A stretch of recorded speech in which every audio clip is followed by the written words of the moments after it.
Kembali lagi di Sudut Pemilu, sebanyak 848.525 surat suara calon presiden dan wakil presiden ini mulai didistribusikan dari pihak penyedia ke gudang logistik KPU Kota Jakarta Pusat Selasa siang.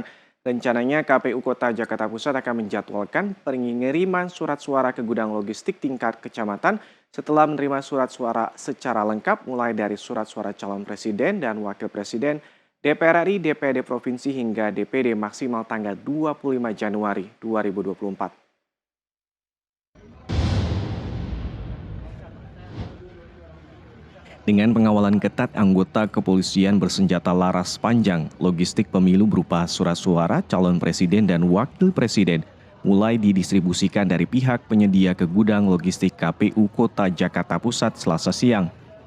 Satu persatu dus berisi surat suara calon presiden dan wakil presiden mulai dipindahkan dari dalam truk menuju salah satu ruangan yang berada di gudang logistik KPU Jakarta Pusat. Ketua KPU Kota Jakarta Pusat Efni Diansyah menyebut total surat suara calon presiden dan wakil presiden yang diterima dari pihak penyedia ke gudang logistik KPU Jakarta Pusat jumlahnya mencapai 848.525 lembar. Meski telah menerima surat suara calon presiden dan wakil presiden, DPR RI dan DPRD Provinsi, namun hingga kini pihaknya masih menunggu distribusi logistik berupa surat suara untuk DPD RI. Ini logistik untuk surat suara presiden dan wakil presiden yang hari ini kita terima dari penyedia. Sebelumnya juga sudah kita terima logistik terkait dengan DPR RI dan DPRD Provinsi. Jadi ini yang ketiga, tinggal satu lagi logistik DPD untuk surat suara DPD.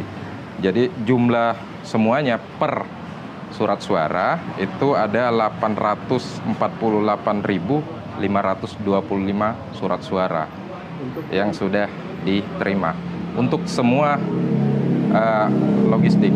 Jadi DPR RI itu 848.525, DPD juga begitu, dan juga RI begitu.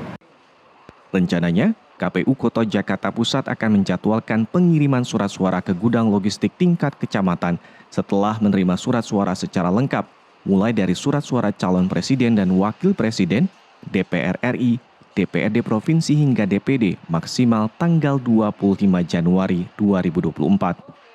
Dari Jakarta, Ihsan Riansyah, Nusantara TV melaporkan.